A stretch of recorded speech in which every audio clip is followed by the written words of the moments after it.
Hello! In this video we're going to be talking about the change of base formula. And what happens here is we talk about a log base a of x, and our base a cannot be 1. And we're also going to involve some base b, which also cannot be 1. So what we know is that we can convert log base a of x into a different set of logs using division. So the formula we have here, log base a of x, is going to be the same as log base b of x over log base b of a.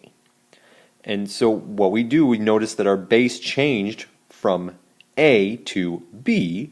So my base is b. I can pick whatever I want. That's all I need to know, is that it's not going to be 1. And the top number is the original x value that goes into the log with base b, and it divides by log with a base b of a. So I have an example here. We're going to evaluate log base 6 of 30. Now, what we would typically do, or we would try to do, we would think 6 to what power makes 30? And that's going to be some sort of terrible decimal. So we use our change of base formula to evaluate this. And there's a couple of easy ways to do this involving our calculator.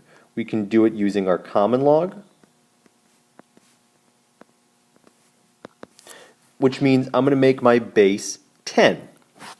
And so I would do log base 6 of 30 would be the same as log base 10 of 30 divided by log base 10 of 6.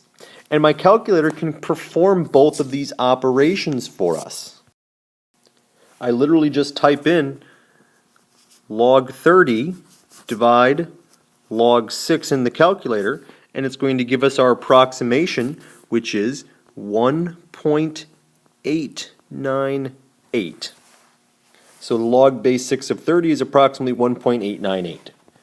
Now, there's another way to do this, and that's using the natural log as a base. So using e as a base, excuse me. And so log base 6 of 30, log base 6 of 30 is, well, we'll use ln instead of log base e, but ln of 30 over ln of 6. And again, just grab the calculator, type in ln 30, divide ln 6, and you should get the exact same result. So this too will be approximately equal to 1.898. So that's the change of base formula. For now, we are done.